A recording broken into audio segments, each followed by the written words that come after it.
Udah 2 tahun kita cerai, lu masih jadi tukang becak aja, Supri. Emang dasar pria miskin lu. Nih, kenalin, suami baru gue.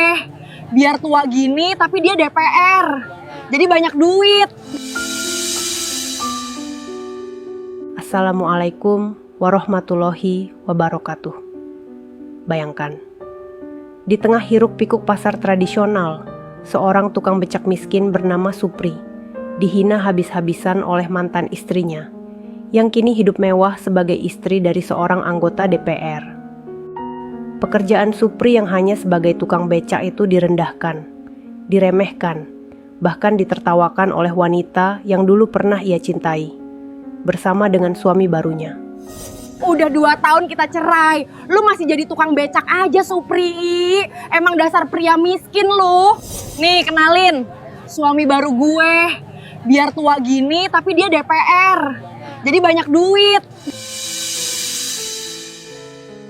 Namun siapa sangka, di balik hinaan itu, takdir justru sedang memainkan perannya. Suatu hari, sebuah flash disk kecil yang jatuh ke becak Supri menjadi awal dari terungkapnya sebuah rahasia besar. Sebuah rahasia yang berhubungan langsung dengan identitas asli dari suami baru mantan istrinya. Sahabat semuanya, simak kisah ini sampai akhir. Sebuah kisah tentang seorang yang berprofesi sebagai tukang becak, yang ternyata jauh lebih mulia daripada mereka yang bekerja di gedung megah, memakai pakaian rapi, namun hatinya penuh tipu daya. Namun sebelum kita mulai cerita ini, mari tuliskan di komentar dari mana saja sahabat menonton cerita ini.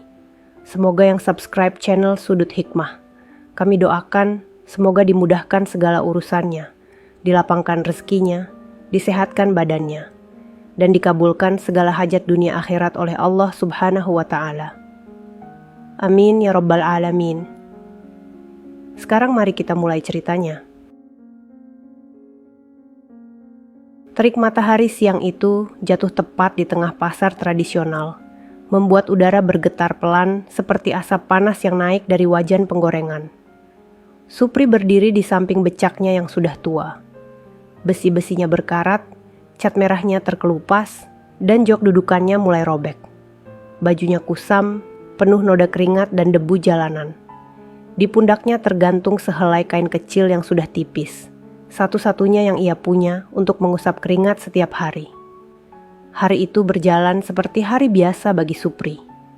Menunggu penumpang, tersenyum kepada pedagang pasar, dan menghela napas setiap kali mengingat hidup yang terasa semakin jauh dari rencana.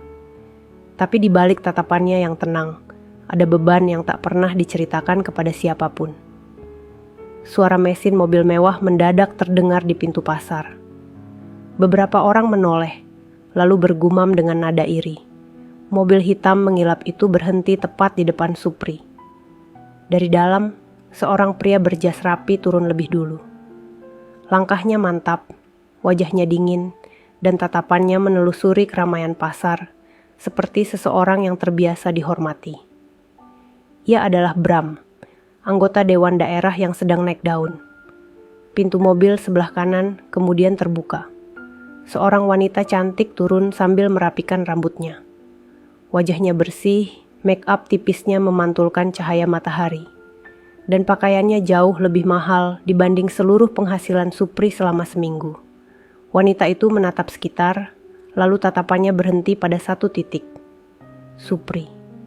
Kejutan kecil terpancar di wajahnya, diikuti senyum miring yang sulit dijelaskan. Wanita itu adalah Rara, mantan istri Supri. Beberapa pedagang mulai memperhatikan. Rara melangkah mendekat sambil tertawa kecil. Tangannya, dengan kuku rapi dan cat mahal, terangkat menunjuk ke wajah Supri. "Udah 2 tahun cerai," ucapnya dengan suara tinggi. "Tapi lu masih jadi tukang becak miskin aja ya, Supri?" Tawa Rara meledak keras. Bram hanya berdiri dengan tangan di saku celananya, menatap Supri seperti menilai seekor hewan di pinggir jalan. Beberapa pengunjung pasar ikut berhenti. Sebagian tertawa mengikuti suasana. Sebagian lagi hanya memperhatikan dengan wajah tidak enak.